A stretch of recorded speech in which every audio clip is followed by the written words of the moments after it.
Good afternoon. It's wonderful to see the holiday decorations here in the White House. Tomorrow I'm going to light the National Christmas tree to help kick off the holiday season. Whatever you celebrate, we're looking ahead to a brighter and happier December with an economy markedly stronger than it was last year. It's been a tough couple of years, but we've made incredible progress.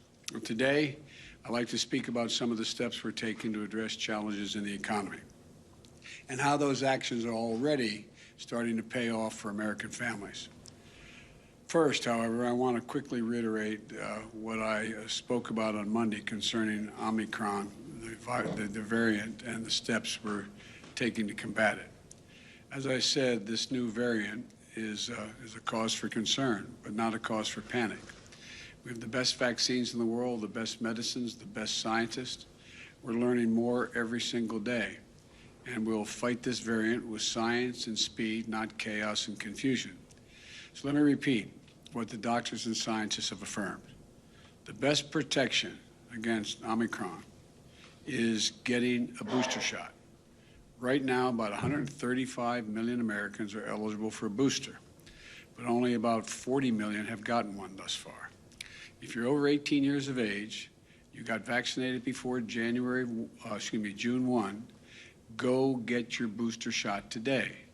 And if you're not vaccinated, now's the time to get vaccinated and take your children to get vaccinated. Every child over the age of 5 can get a safe, effective vaccination. Tomorrow, I'll be putting forward the next steps we'll be taking to fight COVID this winter, not with shutdowns or lockdowns, but with more widespread vaccinations, boosters, testing, and more. Now, onto the economy.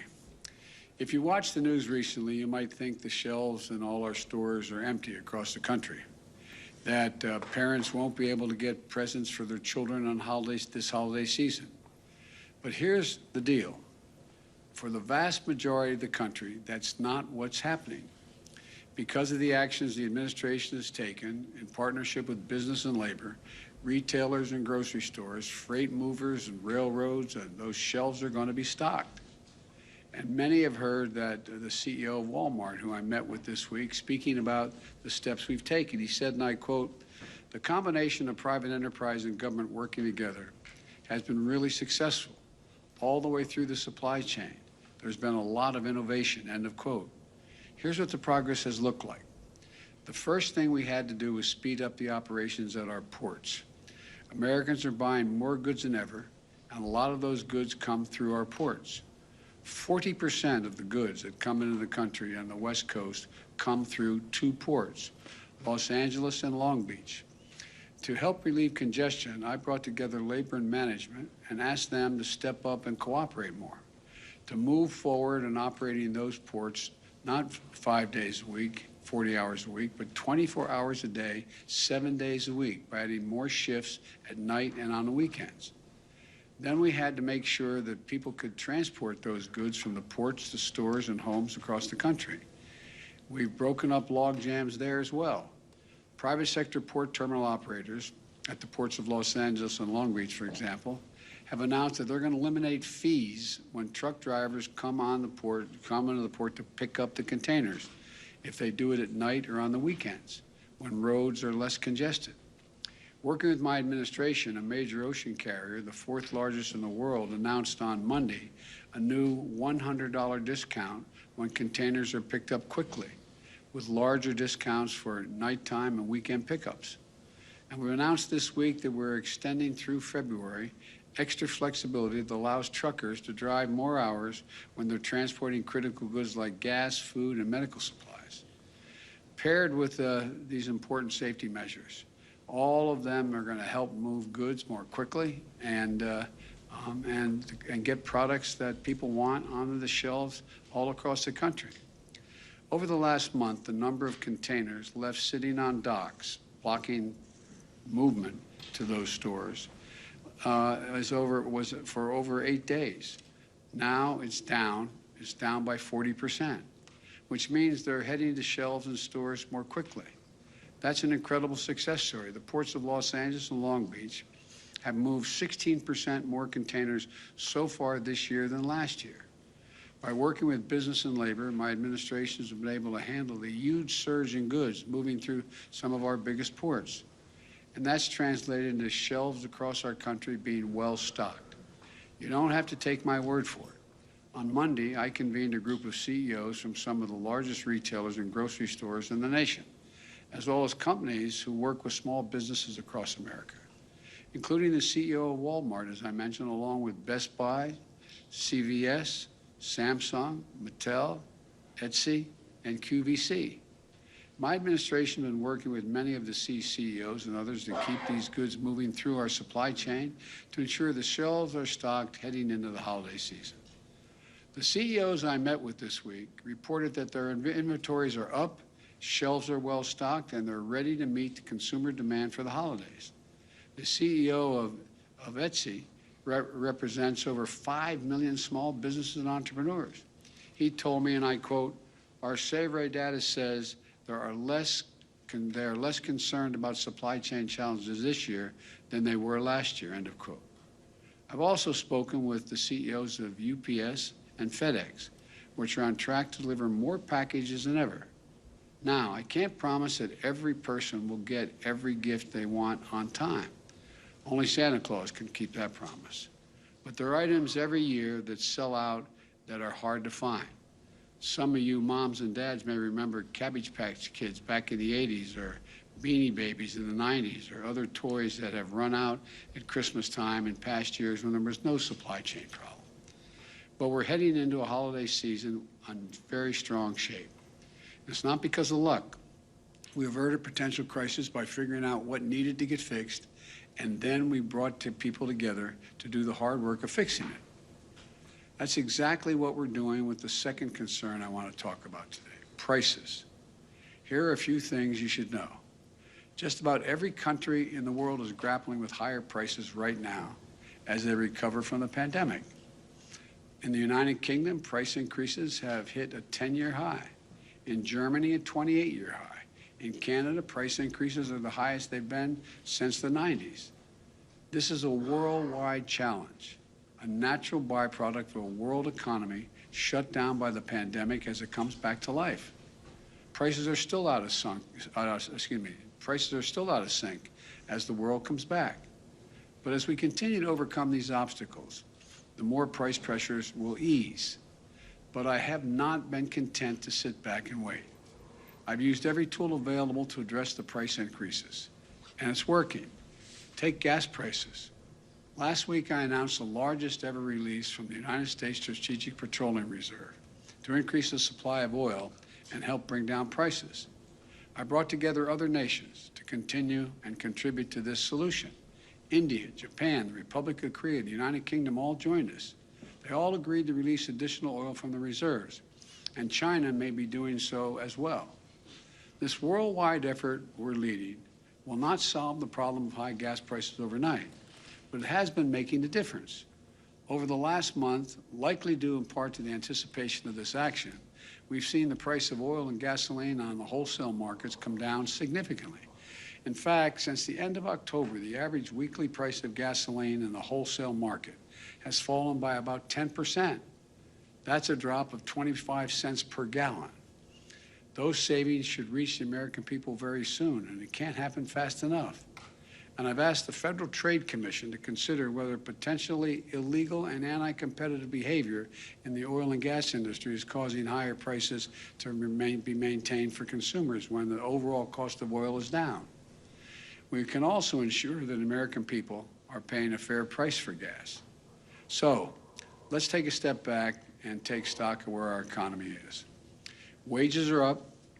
Thanks to the American Rescue Plan, we've delivered significant tax cuts for families raising kids. Tax cuts and rising wages for middle-class families mean the Americans, on average, have about $100 more in their pockets every month than they did last year. About $350 more each month than they did before the pandemic, even after accounting for inflation. Let me repeat that. Even after accounting for rising prices, a typical American family has more money in their pockets than they did last year or the year before that. In fact, we're the only leading economy in the world where household income and the economy as a whole are stronger than they were before the pandemic. You know, there are other signs of strength, too. The number of small businesses up by 30% compared to before the pandemic. Thanks to the American Rescue Plan, we've cut child poverty in America by more than 40%. Think about that. Millions of children who spent last Christmas in poverty will not bear that burden this holiday season. And the Treasury Secretary, Janet Yellen, described it yesterday that it is, quote, a profound economic and moral victory for our country, end of quote. Since I took office, we've had a record job creation, 5.6 million new jobs since January 20th of this year. The unemployment rate has fallen to 4.6%. We're seeing more new small businesses, higher wages, and more disposable income. Fewer children in poverty, fewer people getting unemployment checks. None of this was inevitable. It was because of the American Rescue Plan, which virtually every Democrat in Congress voted for and every Republican voted against.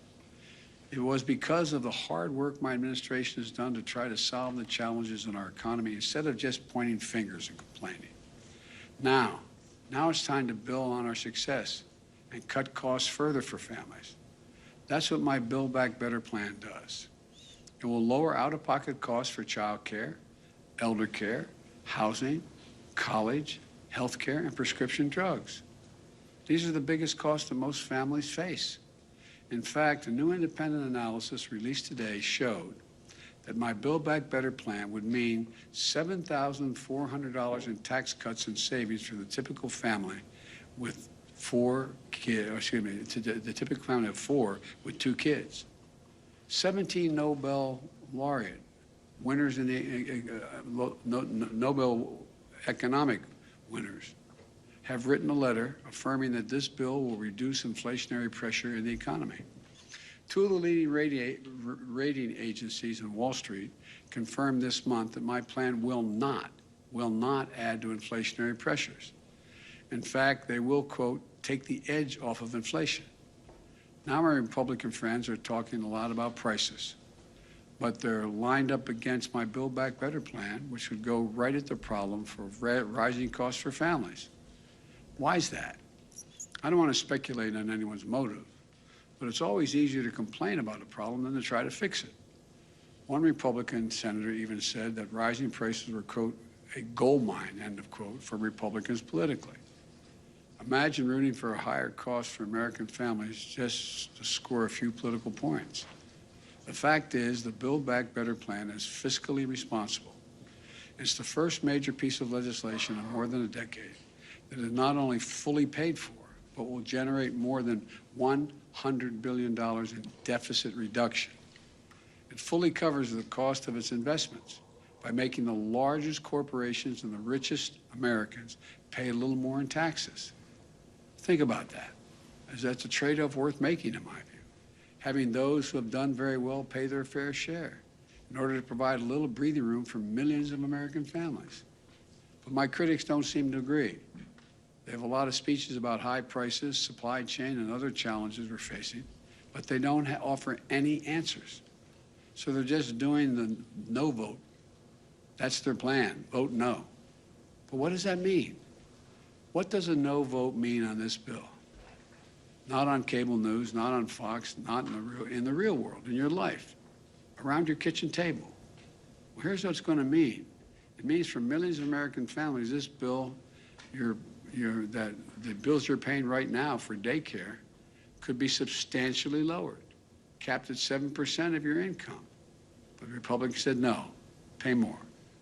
It means the bills you're paying right now to take care of your elderly parent could have been lower, a lot lower. But Republicans said, no, don't vote for this bill, pay more. It means the cost of your prescription drugs could have been lower, a lot lower.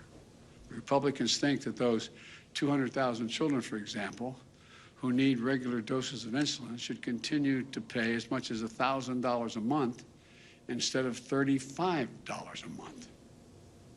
Think of that. Not only affects the health of the child and the family, but imagine you're being a parent and not being able to afford $1,000 a month. Not only risks the health of your child, but it robs you of your dignity. The list goes on, but the point's the same. What I proposed is a way to lower some of the most difficult costs families have to pay every month by asking big corporations, 40 of the Fortune 500 companies paid zero in taxes, making $40 billion in the process. And the wealthiest Americans pay their fair share in taxes. Look, remember, we're in a situation, as far as Republicans are concerned, they'd rather the bills at your kitchen table be higher so the tax bills of corporate conference rooms and big mansions can be lower. In this case, let me tell you something. Nothing will be more expensive for American families than a no vote on the Build Back Better plan. I believe we simply can't afford to do nothing and wait and see what happens. In the moments we face today, that just isn't a responsible course. We live in uncertain times. Families are anxious about COVID, the economy, the cost of living. And the way to relieve that anxiety is with consistent, determined, focused action. I started my presidency with the American Rescue Plan. Now that law is carrying our nation forward on vaccinations, boosters, keeping our schools open, and so much more. I designed it as a year-long plan because I knew we'd have a lot of obstacles to overcome. Next, we passed the bipartisan infrastructure law because a lot of our infrastructure is crumbling. We have to prepare ourselves to compete and win the 21st century global economy. For most of the 20th century, we led the world by a significant margin because we invested in ourselves, not only in our roads and highways and bridges, but in our people and our families. We built the interstate highway system. We invested to win the space race. We were among the first to provide access to free education beginning back in the late 1800s. These decisions to invest in our country and our families were a major reason why we were able to lead the world for much of the last century. But somewhere along the way, we stopped investing in ourselves. America is still the largest economy in the world. We still have the most productive workers and the most innovative minds in the world. But we've risked losing our edge as a nation. Our infrastructure used to be the best in the world. Today, according to the World Economic Forum, we rank 13th. And we have to invest in our greatest asset as well, our people. For example, we used to lead the world in educational achievement. Now the Organization for Economic Cooperation and Development ranks America 35 out of 37 major countries when it comes to investing in early childhood education and care. We can't be competitive in the 21st century global economy if we continue to slide. One of the reasons I believe so firmly in this is because I know what this country can be. We've always been a nation of possibilities. We didn't become this nation, we know, by dreaming small. Throughout our history, we've emerged from crisis by investing in ourselves. During and after the Civil War, we built the Transcontinental Railroad, uniting America. During the Cold War, we built the interstate highway system, transforming the way Americans are able to live their lives. And now we'll build the economy for the 21st century. I truly believe that 50 years from now, when historians look back on this moment, they're going to say this was the beginning of the moment when America won the competition for the 21st century. I think that's what we're going to see happen, God willing. May God bless you all, and may God protect our troops. Thank you very much. Mr. President, what's the level of concern that the new variant will end up exacerbating the very issues on supply chains your team has been working on the last several months? Well, look, you know me, I'm an optimist. What we have seen so far does not guarantee that's the outcome. As a matter of fact, we're going to know in the next several weeks that just not only how transmissible the disease is, but how extensive it is, how dangerous it is, and what damage it does, and most importantly, whether the vaccines we have are capable of dealing with this virus, particularly if the boosters we're trying to get everyone to get. So I think the jury's still out. I think it's a little early to make that judgment. But am I concerned? Of course I am, until we get the final answers. I'll take a couple more questions. Yes. Mr. President, what is your reaction? The Supreme Court heard that abortion peaks today, and the justices signaled that they are on the verge of major changes to abortion law in the United States. Do you have any plans to try to codify the law? What is your reaction to that? Well, first of all, I haven't. I didn't see any of the debate today, the presentation today. And I support Roe v. Wade. I think it's a rational position to take, and I continue to support it. Mr. President, thank you so much. There are a number of presidents, from Jimmy Carter to Richard Nixon, who really tried to impact inflation and supply chains and weren't able to largely do that. How confident are you that you have the tools and the power to do something about supply chains and help Americans find some relief? Because of what I've seen so far based on what we've done. This is the first time I've seen where labor and business is so ready to cooperate, because they didn't go through a period of over 2 years almost, of the impacts of a terrible virus that has caused real damage to the world economy. So I think people are in a different state of mind than they may have been during the Carter years as well as the Nixon years. It's just a different world. Mr. President, quick question on testing requirements. Mark Meadows has written a book revealing that President Trump tested positive for COVID 3 days before your first debate. Do you think the former president put you at risk? I don't think about the former president. Mr. Thank you. President, whatever happened to your promise to shut down Were the you aware virus? that he tested positive? Sir, what testing requirements are you going to implement?